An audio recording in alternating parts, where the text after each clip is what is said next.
Hi. Let me take this off.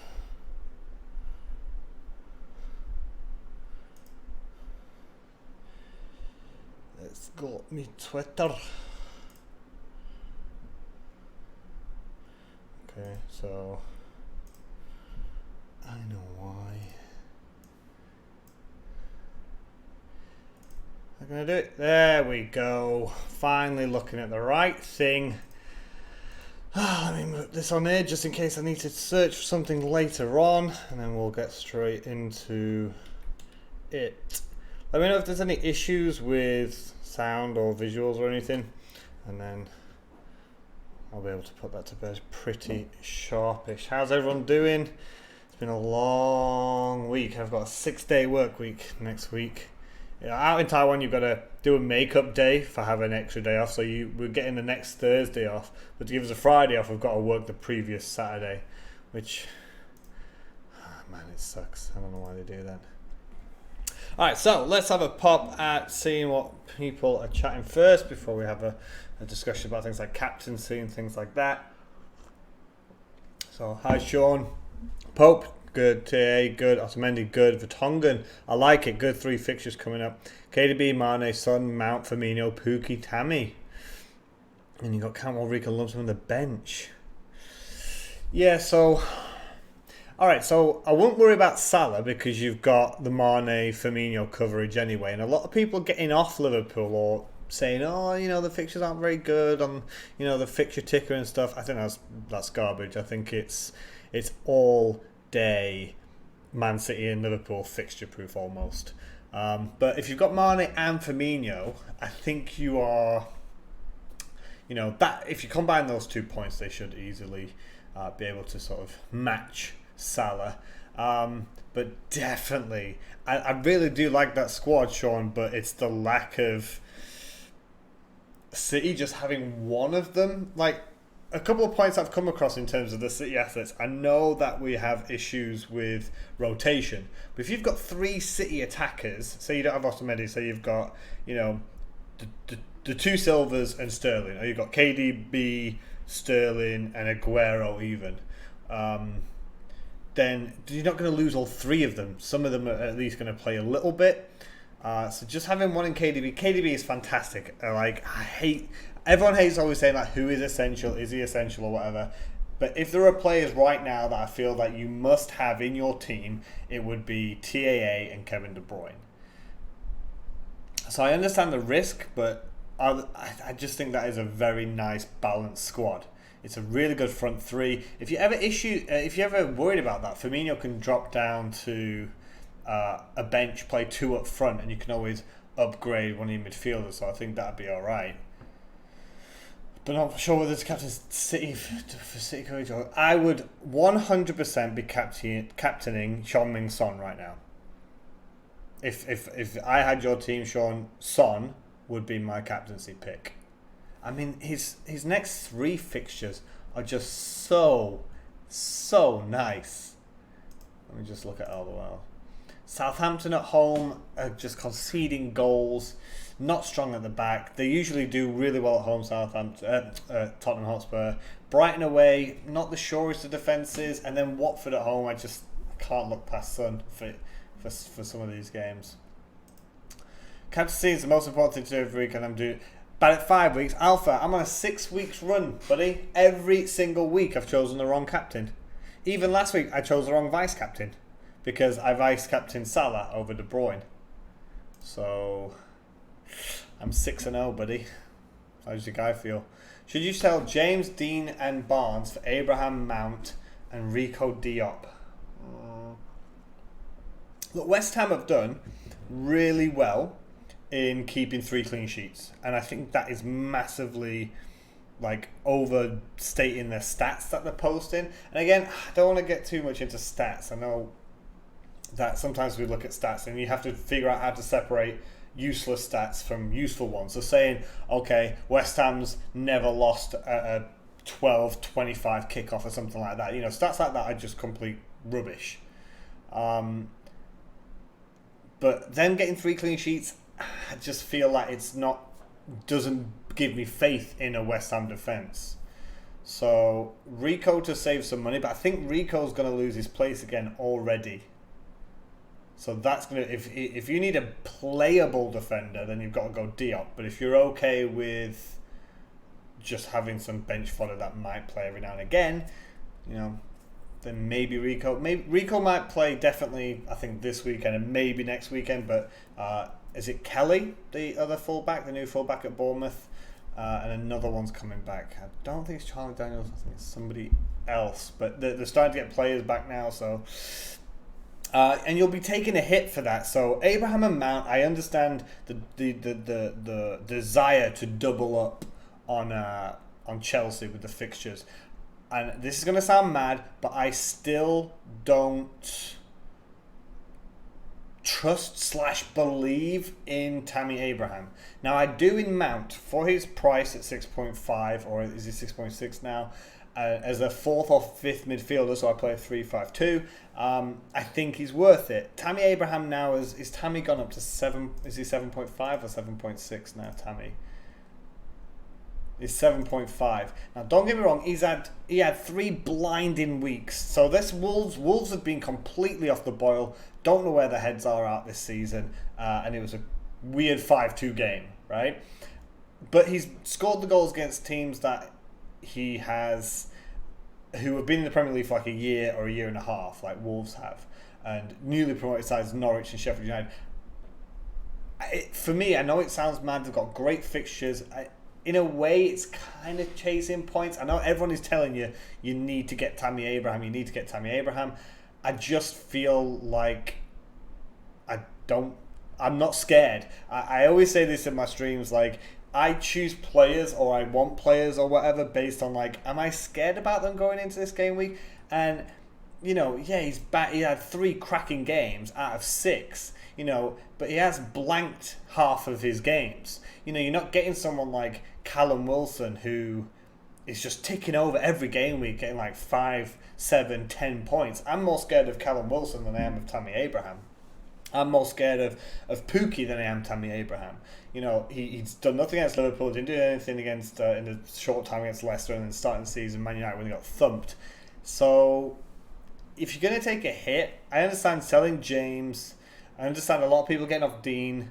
I was going to give Barnes one more try. So when I was making my change, I took a -8 hit for my team. So my transfers this week were Dean, Ceballos, and Barnes out for Rico, Mount, and Firmino. And the way that I do it, and I always suggest that you guys maybe do the same, is...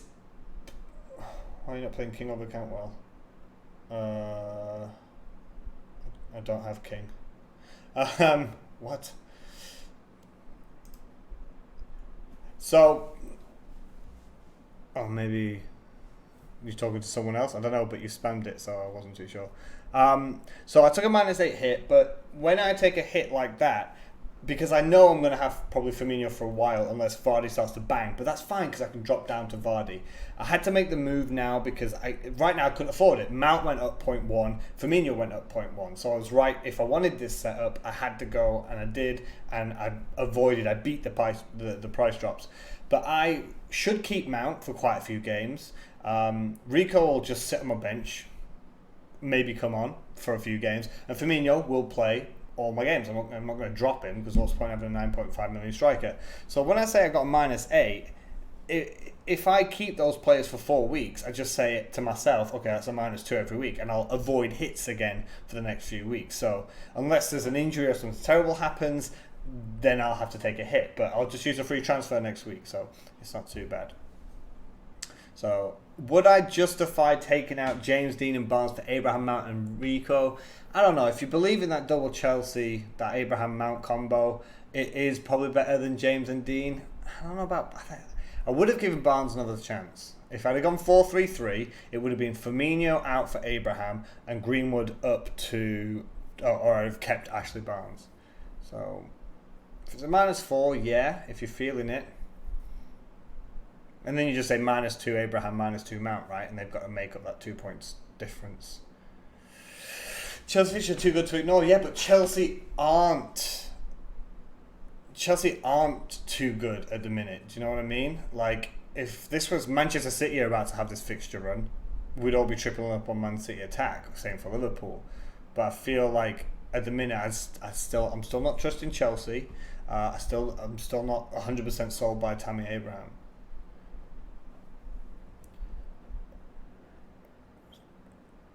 Yeah. I don't know why you think that's King. Sorry. Let me zoom in. See if that's any better for you guys. It's not King. It's Rico. Okay. I've already gone for the let's play a defender over attacker maneuver with Pookie against Man City. I'm not going to be doing that again. That cost me 12 points. And I noticed that my captaincy history of failing to pick the correct captain in all 6 game weeks has cost me around 80 points. Now, considering about 900k, or almost a million, and I had an awful game week of 28 points the week before, I think if I'd have got my captaincy picks right, I don't know, plus 80 points I'd be on. So I'd be on 4-2-3. But you know, if what's that all saying? If my auntie had balls, she'd be my uncle. And we could all say that, right? Oh, if I'd had triple captain Pookie for that second game when he got his hat trick, you know, just happens. That's FPL. I think it's just better to get Aguero for Sterling. What do you think? Jovan, I'm in the same boat, man. I'm gonna stick with Sterling. I've had him all year. I think he'll come through it. I'm not too scared about it. But again, a good thing that I can do is if I don't do anything next week and then the week after I start to feel like, right, sorry Sterling, you've been dropped again, you've blanked for the 4th time, 5th time in a row, whatever, then I can take him out and put Aguero in for Greenwood. And it's not a problem. If the same starting 10 players like you, it's at TAA, I'm going to get him next week. That's a dangerous game, Alpha, if you're following my pattern, because we're probably not going to have a good game week. Something I noticed, and this feels like it's a lot of people having this at the moment, a lot of my players are away from home this week. Only 2 of my starting 11 are actually playing at home this week. Hi Rooster Booster, how's it going, bud? Gabriel, don't worry about it. From far away, man, or if you're like looking at a phone or something like that, then you could think it's King. 4 letters, Bournemouth shirt.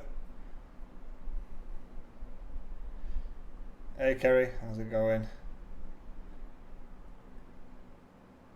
Greenwood will play and might score. Yeah, see, a lot of people are thinking that, but as mad as it is, Man United at home to Arsenal, I'm not interested. Like, who am I going to drop in this starting 11? I can't drop a defender because it's a forward coming on. I'm not going to drop Sterling, Salah, De Bruyne, and then, Pookie's is he the highest scoring person in the game right now? Firmino away at Sheffield United, Brighton at home for Mount. So it's Greenwood who might play in a dodgy United side who aren't doing very well at the minute, or Cantwell who's in really good form away at Crystal Palace. So probably not going to go with that. Hold on, let me make sure.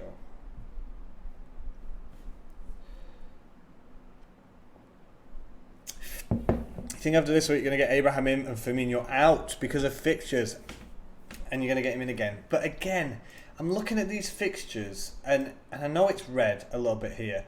Leicester at home isn't easy, but Liverpool at home are amazing, right? United away is 4, right? Liverpool will be pumped up to play United like they always are, and United are not looking very good at the minute. So I don't think that's a 4. I think that's a 3 on the FDR tops. Spurs at home. Spurs are rubbish away from home. They're having all kinds of issues with Eriksen not being in it. It was Vertonghen not starting the season. So I think Spurs at home isn't a red fixture for Liverpool. Not for the attackers, for the defenders, yes. But in terms of them getting a goal, like 1 or 2 goals, and if Liverpool score, you've got to be looking at Salah, Mane, Firmino, or an assist in those situations. United can easily concede. Spurs can easily concede. And then Villa away, City at home, that's like the big tough one. But Liverpool can still score against Manchester City.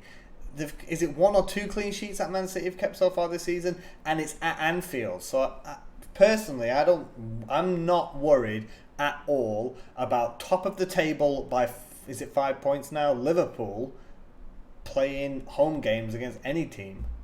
Away to City is the only one I think, and that's not until game week 32. So I'm more than happy to let Firmino and Salah be in my side until I sort of have to get them out, which I don't think, unless like they have an injury or a horrific drop in form. Like Firmino doesn't score for like 5, 6, 7 games, and I'll swap him to Vardy with better fixtures. Oh, sorry, I'm flicking the mic here. So you're going to have one real question this week. Is it worth taking a -4 to drop Dean, as is on your bench, I think like most people, to bring in Otamendi, good shout, or another defender such as Sionku?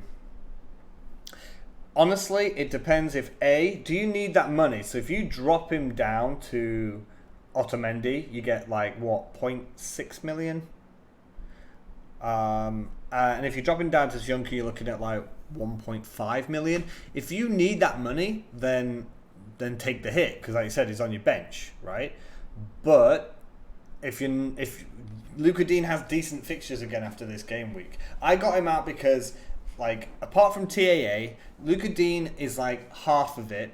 Your defenders have got to get clean sheets, and Luka Dean is so good attacking, and they're not keeping clean sheets. But I just don't trust who he crosses the ball so much. He creates so many chances, but he's creating chances for Dominic Calvert-Lewin and Moise Kean, and it's just not good enough. If Everton go out in January and sign, I don't know, Manducic, you know, the Juventus, the Croatian who knocked England out of the World Cup. You know, still emotional about that, but it's fine. But if they go out and get someone like that, someone who's really good with the red, they're prolific, they know where to be, they've got that composure, Luka Dean would be right up there in terms of attacking returns, and he'd be as scary as TAA, right? But for me, he's got no one to create things with, and I just feel like, you know, that money from Luka Dean I've already had Sionchu, I've had him since my wild card, that he'll miss the Liverpool game next week, but then Leicester's got a nice run of fixtures. That'll be my back three until something bad happens, basically. And that money allowed me to get Firmino and Mount over Ceballos and Barnes. So that's why I did it. But if Luka Dean is still in your plans, then I think it's worth it. Because if you bring Sionchu now, he's going to play against Newcastle, but next week he's going to be on your bench again because he's against Liverpool. Away at Liverpool, so you know, maybe do that transfer in 2 weeks, or for Otamendi, just stick Otamendi in your side. Greenwood scored in the League Cup. He did score in the League Cup against Rochdale, so you know what I mean. Like, no disrespect to Rochdale, but United are a Premier League side, and the League Cup is the League Cup. Rob, should you bring in Otamendi and Aurier for Zinchenko and Dean? If I do this, I can eventually bring in Firmino and Mount for Aubameyang and Chowdhury. I do like the transfers. Aubameyang though he's got great fixtures, and isn't he also another player that's yet to blank? So why would you want to bring out Aubameyang? Like, Aubameyang is a player that I fear right now. Has he blanked yet? I'm not too sure he has. 6-6-5-9. No, he's not blanked yet. So why would you want to bring him out when he's got United away? But again, United can concede goals. That doesn't scare me. But Bournemouth, Sheffield, Palace, Wolves, Leicester is not easy. But I mean, that's in like 6 games. Southampton, Norwich, Brighton, West Ham. I'd be holding on to Aubameyang till week 16 at the least. But I understand you'd be bringing in Firmino and Mount, and you want Mount now because Chelsea have got good fixtures. Aurier, though, a lot of the Spurs fans think that he isn't going to play. Like, he's not a starter. Kyle Walker-Peters played in the Cup, didn't he? And Foyth, the other lad. So, I don't know. Maybe not Aurier. I was so tempted by Aurier. They've got beautiful fixtures, Spurs, for the next 3 games.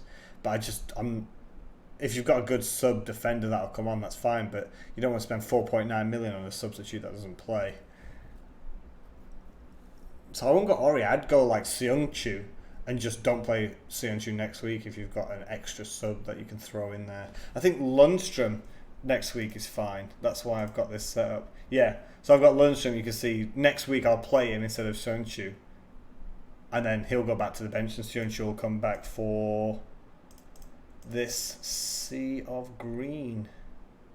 And then game week 12 is an issue because he's got Spurs and Seung-Chu's got Arsenal at home, but that's one game week and that's in the future, so it's fine. There's no Ryan Peters, Lundstrom, Zinchenko. Zinchenko's in trouble now, guys, I'm telling you. I said it a while ago, that's why I never brought him in my wild card, and that's why I went Otamendi over Zinchenko. Because I knew. Be surprised. I mean, he wasn't in the League Cup squad during the week, and then last week he got dropped. I mean, I know Sterling got dropped, but I think that was Pep just giving him a lesson. If you've seen that All or Nothing program with Man City, sometimes you see that Pep can be pretty strict on Sterling, and it really turns him around. KDB, Mane, Mount, Sterling, attack, Barnes, Firmino, Vardy. Oh, so there you go, Bosno. So you've just gone light at the back. That's it. Change Zinchenko to Otamendi. Lundstrom's got some difficult fixtures, though, so it depends on what your sub-defender is, because that's going to be an issue. But, I mean, look at KDB, Mane, Mount, Sterling, Barnes, Firmino, Vardy. I mean, that's a great strike force. I mean, if you'd have started the season with that, you'd have been absolutely laughing. United could only manage 1 goal against Rochdale. I don't think it's much for a score against Arsenal. Yeah, but haven't Arsenal conceded the most shots of every team in all of Europe's top leagues? Like, their defence is shocking. It's like, what is it? An unstoppable force against an immovable object, right? Arsenal can't defend and United can't attack. But you know, Martial might be back. Martial, you never know. We don't know how bad Rashford is. Rashford even out injured? So they did beat Chelsea 4-0 right at the start of the season. So it's a crazy old game. You could drop Sterling. You could drop. Hold on. You could drop Sterling and James to Salah and McGinn for a -4. Sterling will blow up. I'm that sure of it that I really would be tempted to put the captaincy on Sterling over Salah this week, because I think Sheffield United will be a stubborn opposition at home against Liverpool. But and I know I've got it wrong 6 times, but I still defend the decisions that I've made. Like, they weren't stupid decisions. Like, even from game week 1, Salah at home to Norwich after playing in the Community Shield and fit and ready against Sterling away to West Ham. Like, just decisions like that just have not come my way. Would I do that? No. I would keep Sterling and James over Salah and McGinn. Hey, Vince. See, you were right. You didn't even think it. You said you were joking, and there you go. You were right all along. I actually did have a pretty good game week. You can see 76 points there. Actually did have a good game week. Sterling didn't play, so Lundstrom slotted on in there. Otamendi, game of his life. Pope, clean sheet.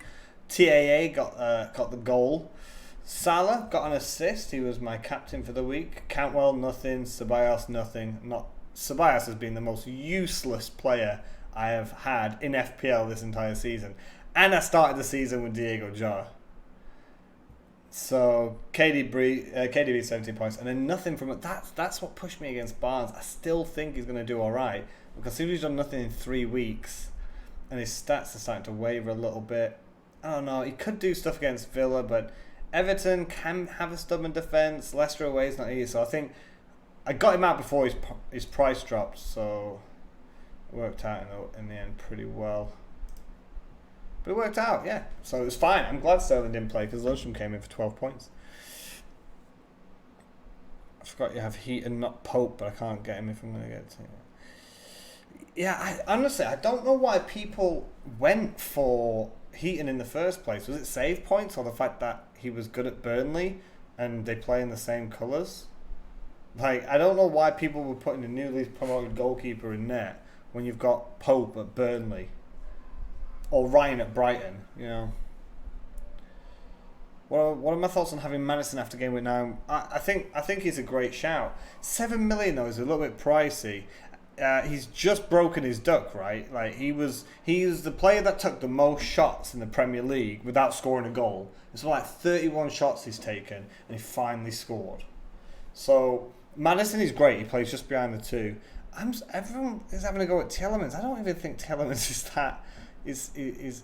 having that much of a bad time. Perez, obviously, like the less we talk about Perez, the better. But I think after game week 9, Leicester assets, a lot of people will be jumping, funnily enough, I think from Liverpool to Leicester assets, which I think is a mistake. I always find Leicester play better against lower oppositions. I would like to keep Firmino, but I had Vardy last year, and I called it last year when Leicester had a similar lovely fixture run right near the end of the season, and I was like, Jamie Vardy, I'm just going to set and forget Jamie Vardy up front. And he blanked once in the last 9 games or something.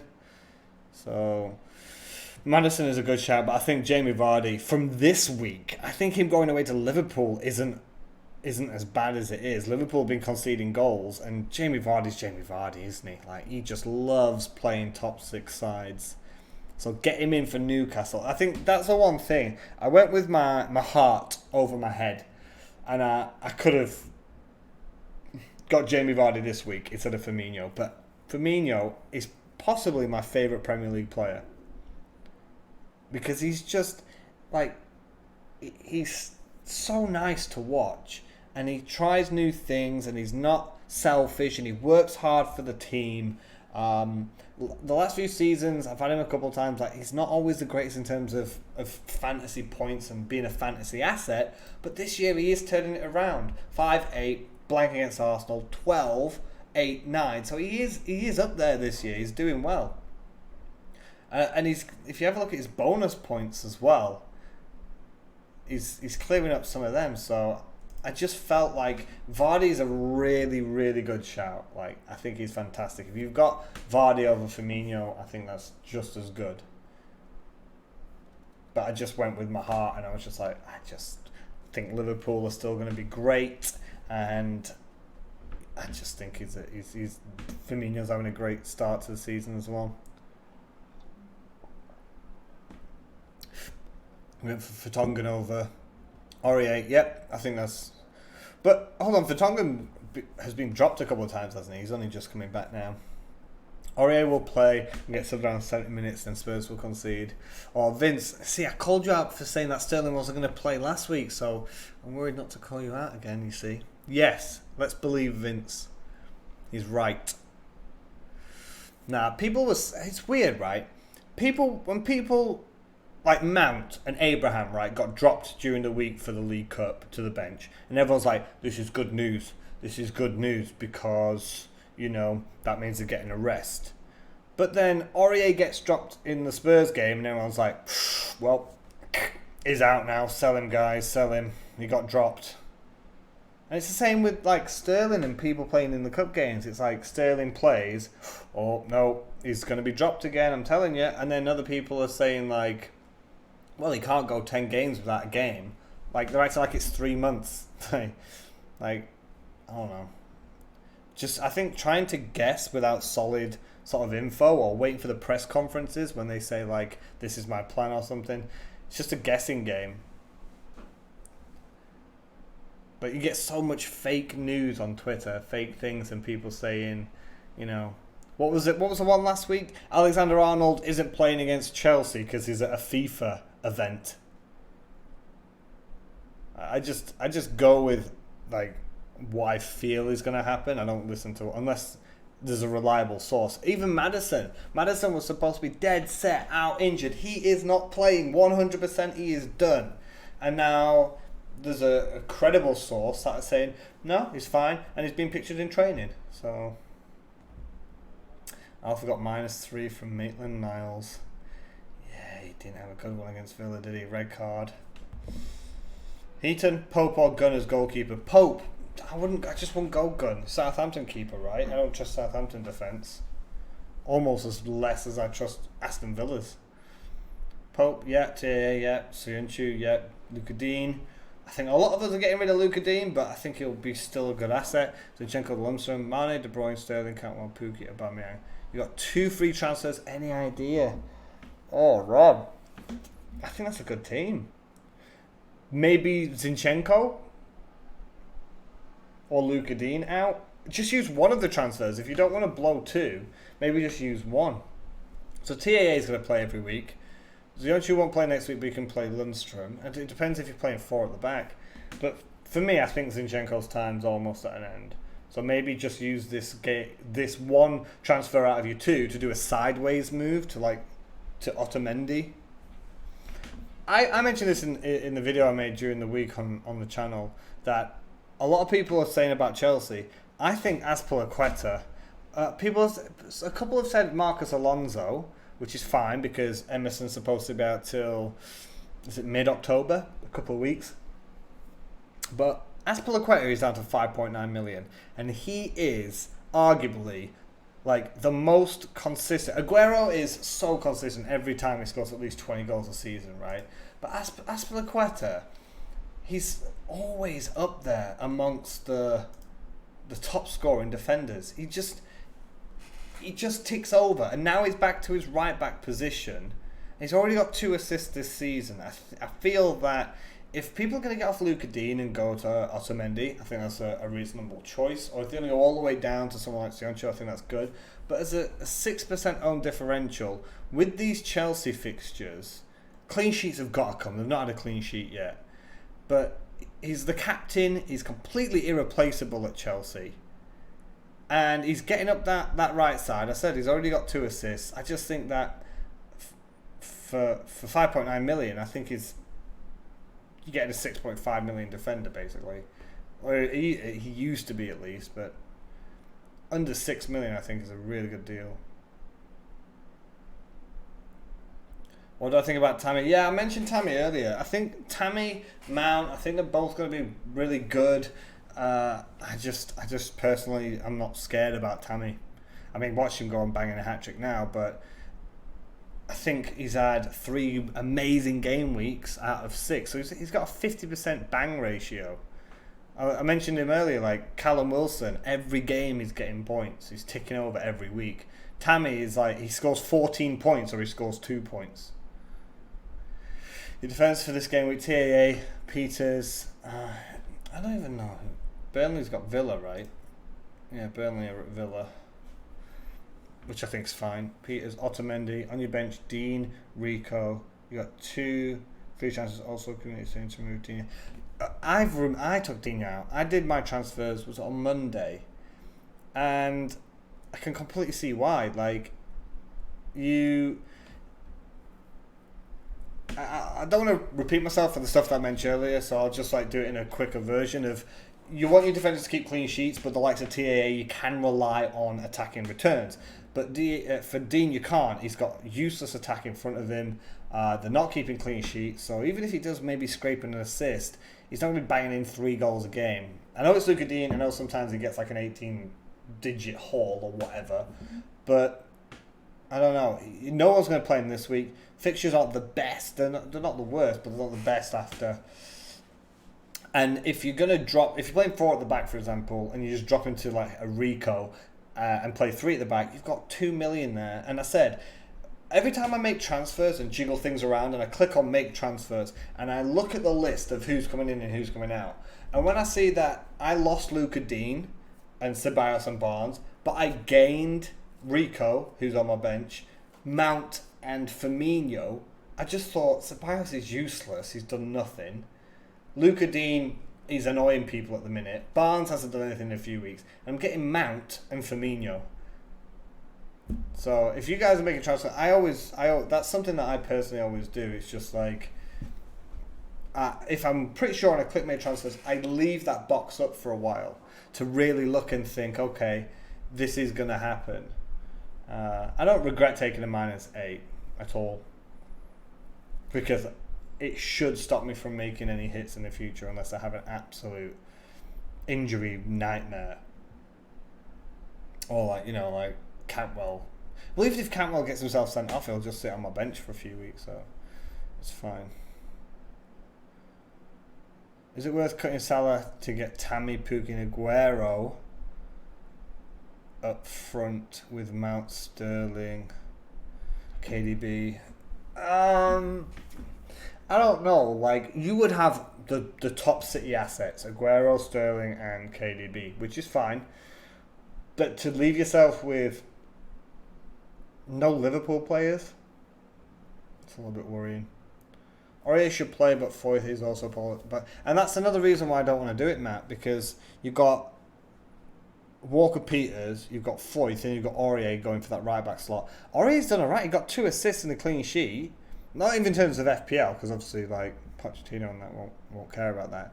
But, he's got 3 right-backs to choose from. Even with a clean sheet and a disallowed, 2 assists and a disallowed goal last week, he's still going to bring the likes of... If they want a more defensive game, he'll probably bring Foyth in because he's more of a centre-back, right-back kind of thing. Am I going to make Salah this week? At the minute, yeah. Because again, you don't want to have too much of a punt. You want to get that captaincy choice right. And I've been sticking pretty much with fixtures and a little bit of form for my decision-making. And I think it would be the wrong decision to have Salah away at a newly promoted side against Sterling going to Everton, who can have a good defence, and Sterling could get dropped again. So as much as I'm really tempted, with all the people selling Sterling as well, to just stick the captain Sonny on him for the 3rd week in a row and just go on, go get him, Sterling. But I don't know, just Salah going to Sheffield United. I just don't know if it's going to be like stubborn or Liverpool just going to eat them up,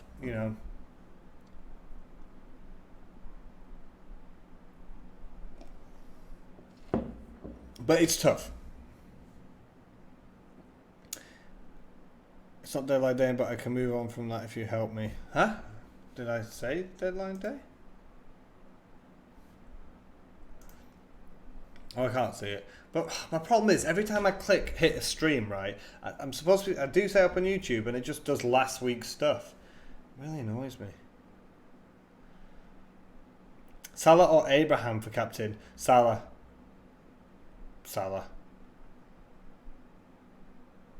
Like, again, Tammy...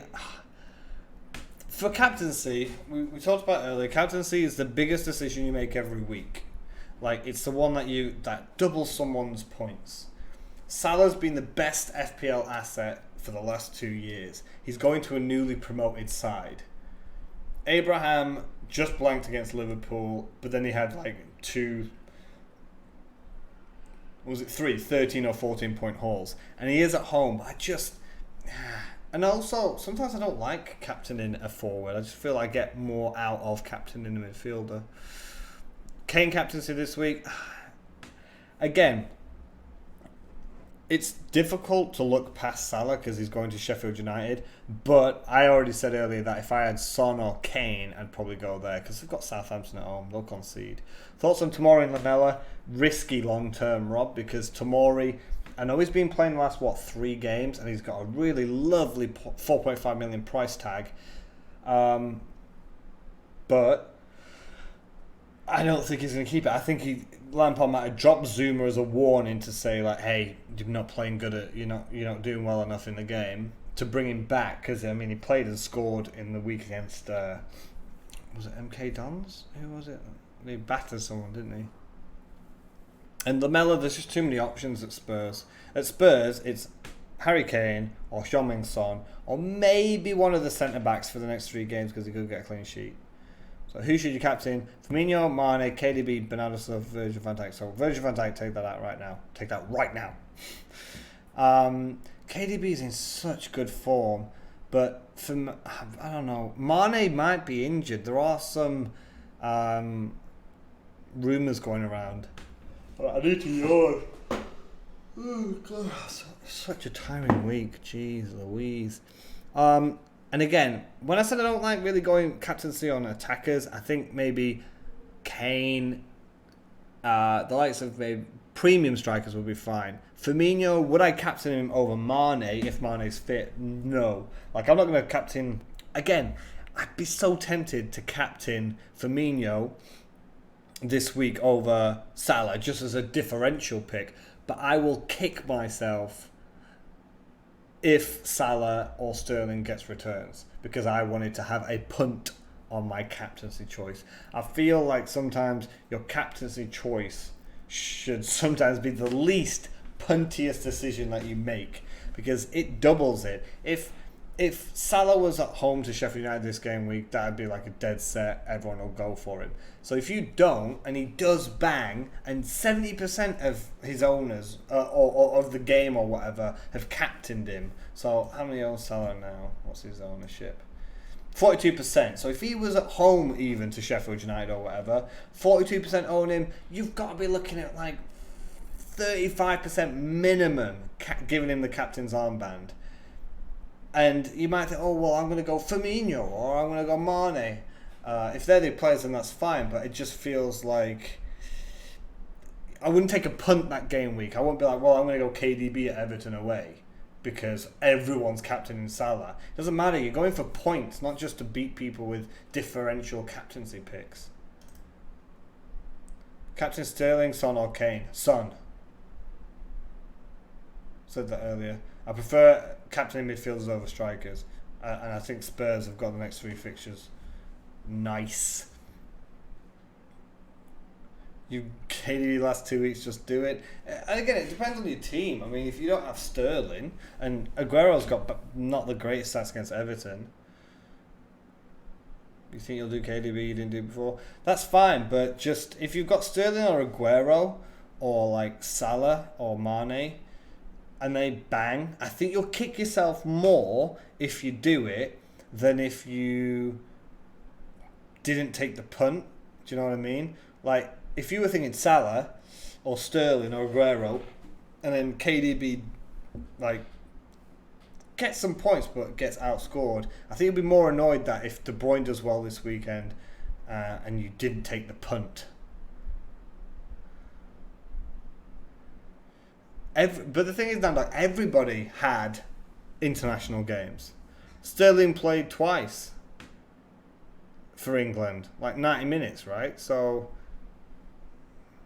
next week, should I swap Sterling, Van Dijk and Barnes for Mane, Abraham and Otamendi?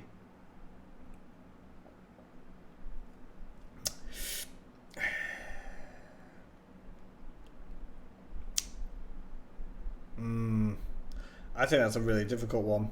So I think Sterling trumps Mane, Van Dijk trumps Otamendi, and then you got Barnes and Abraham. And Abraham's probably better, but I think that's difficult. Firmino over KDB, lol. But why? Why lol though? Because you've got Firmino going to Sheffield United, and you say lol, right? But look at the points that they've scored. Yeah, De Bruyne is on 54, Firmino's on 44. There's only a 10-point swing. Granted, De Bruyne missed a game, but that's the risk that you're taking. De Bruyne might get dropped for another game. I highly doubt it, but it is a possibility. I think Origi's out. Like, Firmino's going to play, and he is in good form, and he's got an easier fixture. So I don't think it's crazy. Mane, De Bruyne, Sterling, or Aubameyang. Oh my word! Yeah, that is some attack that you've got. I'd go. Oh, Aubameyang's. Is it Aubameyang United this week? Yeah, I think it's the other weeks. I mean, that's difficult. I said about Mane earlier, I don't know if he's injured or not. So then you look at Sterling or De Bruyne, and I still think Sterling is the better option if he plays. Dave, I'm a little bit confused about that. Zaha worth a hit. Tim Krul out? The prices are completely different. I don't know how that's going to work. But in terms of Zaha, yes, he's against, Norwich this week? Yeah, Norwich at home. Norwich concede goals, haven't they conceded the most goals in the Premier League so far? But Zaha has been so out of sorts. What are Palace's fixtures going forward? That's something that we can look at. Where are you, Zaha? There he is. He's 6.8 now. Do you remember pre-season? Do you remember when everyone was like, you must have Zaha, you must have him in your side? And look at that, he's done absolutely naff all season long. No bonus points, no assists, no goals. He got a clean sheet. I mean, would you bring Zaha in? Norwich at home sounds nice, but West Ham away is not easy. Then City, then Arsenal, Leicester, Chelsea, Liverpool. No, I wouldn't be bringing in Zaha right now.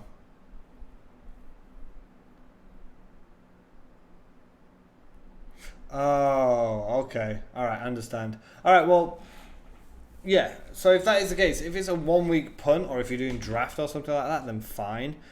But I've just shown you. We've just gone through Zaha's future fixtures, and I don't know. I don't think it's the best idea, considering as well he's done absolutely nothing all season. I think that is an issue. Actually, I haven't checked as well for a while. The actual league. People near the top, 412. So I don't think it's amazingly high. So our top of the table person got 83 points. Egyptian Mahmoud Soliman, 4,348 in the world. That is pretty nice. Just ready, could be out for the season. Oh, hold on then. Let's just have a quick look at Norwich. Who's Norwich's backup? Ooh, Farman out as well. 4 million. 4.4 million. McGovern could be the cheeky 4 million option here. Replacing Button. But you're not going to waste a unless you don't want to do anything, you've got 2 free transfers. That might be a good idea for your future 4 million bench fodder. So let's have a look at Mahmoud's team. He's top right now. Top 5k in the world. That's pretty sweet. Let's see, he's obviously going to be high up in a lot of his leagues. Official FPL on Twitter. He's 85th in the world. In that game. He actually captained De Bruyne because Luca Dean was his vice. That is bold. Kane and Pookie up front. Rico coming for 5. That's still on his bench, so he obviously plays a 3-5-2. He's got no squad depth, though. That's an issue I personally don't like having. But look at that. Top 5k in the world. 83 points last week. Has he had an absolute banger of a week, though? 59, 61. So he's very consistent. 60. That was a tough week for everyone. Week 2 and week 3. So week 2 you got 57, 96 game week 1.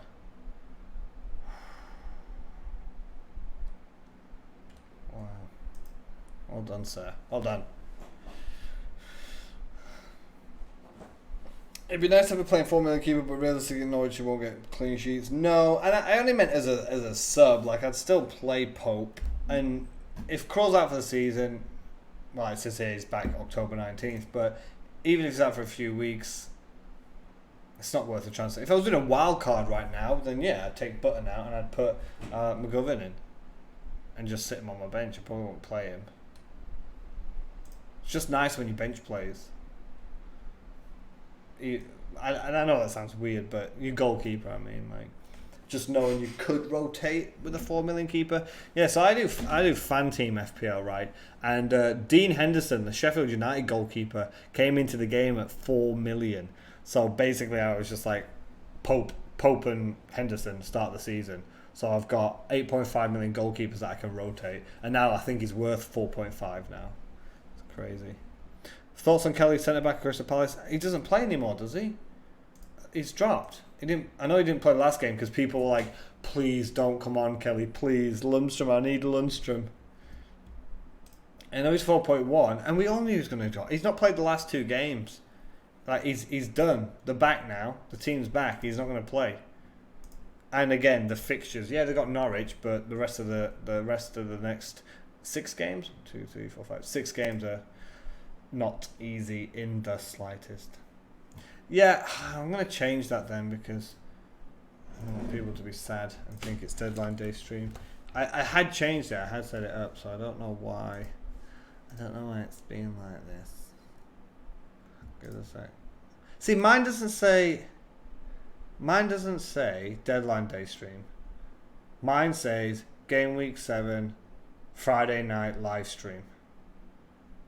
So maybe refresh the page.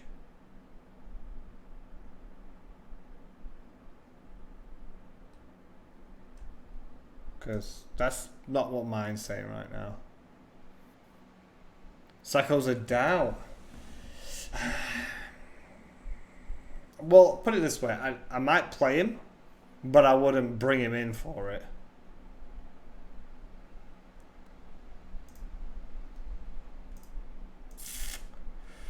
Yeah, West Ham away is, I think that's really difficult. City, Arsenal, Leicester, Chelsea, Liverpool.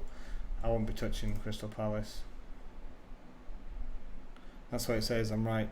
Yeah, I don't know why. I don't know why people think it's this deadline day stream, or maybe it's from Twitter. I don't know. I don't know why it said it, but I definitely changed it. Oh, I clicked on the wrong button. I think we need to be also perhaps looking forward the next couple of weeks. Just thinking. I think, again, I'm pretty happy overall with the squad. I'm not too worried about future fixtures. How long's Norwich got before? I'm not even scared about United at home, really. I don't know. Like, Norwich have got pretty decent fixtures for quite a while, so I'm happy to have just... I know it looks bad having two Norwich defenders in your start, 2 Norwich players in your starting 11, but I just see it as Campbell is, when I got him, I think it was 4.8. Having a 4.8 million player in my starting 11, and even Soyuncu isn't maybe ideal, but they've got good fixtures. He plays for a good Leicester City side. But having a 4.8 to 5 million midfielder allows me to have that rest of the team. So it doesn't matter if Campbell plays for Norwich or Villa or Chelsea or Arsenal or Manchester City. Like, that enabler, right, has enabled me to have all of that other greatness around them, like TAA, Salah, Sterling, De Bruyne, Firmino, even Mount in good form, Otamendi as well. So it's not great having like a 5 million star. Sometimes people say it's better to be balanced, but just having 1 or 2 slightly weaker players in your starting 11 allows you to have another 9 players who are pretty banging. I think it was Rob's team earlier that we were looking at, right, where his defence is, yeah, maybe 1 out of his 3 defenders is going to get clean sheet points, but his midfield and his attack is completely stacked. International break is after game week 8, so we've got a couple of weeks left. Thoughts on Son captaincy? Pulisic, I said this earlier, completely, if I had Heung-min Son in my side right now, he'd be wearing the captain's armband. Digne for Robertson, if you can afford it, Karim, yeah, probably. But I did put a shout out for Azpilicueta earlier. Good fixtures, very consistent, irreplaceable right back, captain of the club. So maybe have a look at Azpilicueta as well. Considering you don't have Aguero, Sterling, should I captain KDB over Son? Because when City play, they'll do really well. And if City plays well, KDB usually plays well, right? No, I'd still go Son at home to Southampton rather than City away to Everton.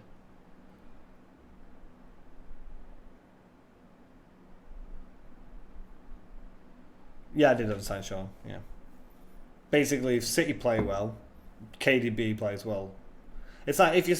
That's why it was so crazy when you saw Man City getting 8 goals against Watford, and only 1 of them came from Sergio Aguero. You're thinking if there's an 8-0 Man City scoreline, you're thinking that Aguero's got to at least got like a hat trick.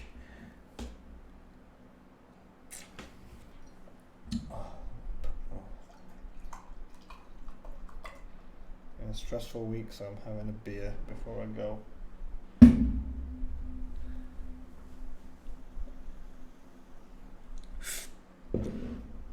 But apart from all of the hacking situation as well being sorted out now, I think it's pretty much not as an eventful week as it usually is.